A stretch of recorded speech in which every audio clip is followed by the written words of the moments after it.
आज किस तरह से क्या कुछ अपडेट है क्या? मुख्यमंत्री सशक्त बहना उत्सव योजना ये 2023 में ये योजना प्रारंभ की गई और इस योजना का मुख्य हेतु मुख्य उद्देश्य ये था कि जो हमारी बहनें राज्य के अंदर अनेक स्वयं सहायता समूह के माध्यम से अपने उत्पादों के माध्यम से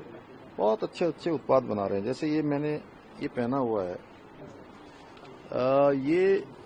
हमारे यहाँ बद्रीनाथ जी में अन्य मंदिरों में जो फूल इत्यादि जो चढ़ते हैं उससे निकाला हुआ बना है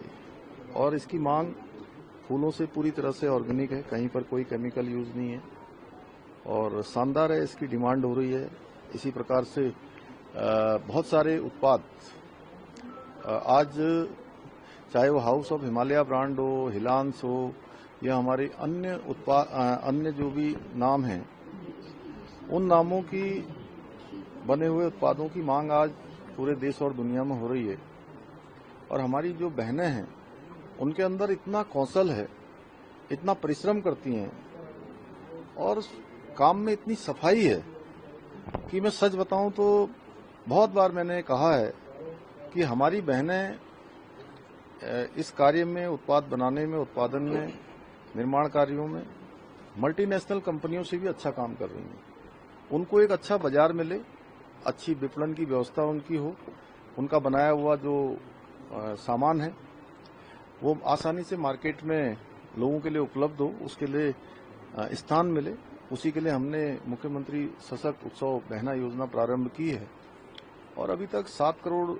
का लगभग विपणन हमारी बहनों का इसके माध्यम से हो चुका है।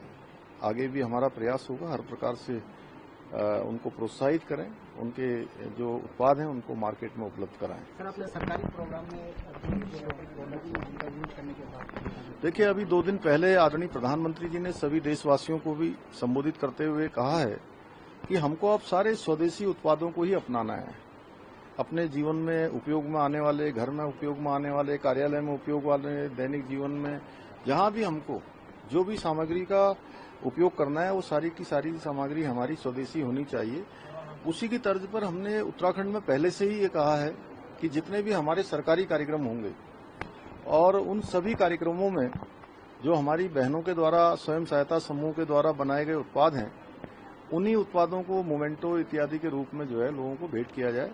और उसका एक शासनादेश भी निकला है। उसको व्यवहारिक रूप से भी हम लोग प्रयास करेंगे कि पूरी तरह से लागू हो। सर, आज आपने की स्थिति बनी हुई है, किस तरह देख रहे, क्या कुछ निर्देश देंगे? आज प्रातःकाल ही मैंने सभी जिलाधिकारियों के साथ बैठक करी है और सभी को निर्देश है कि इस समय में जो है पूरी तरह से अलर्ट मोड में रहना है, क्योंकि अगले 5 दिन आपदा की दृष्टि से और मानसून की दृष्टि से काफी अलर्ट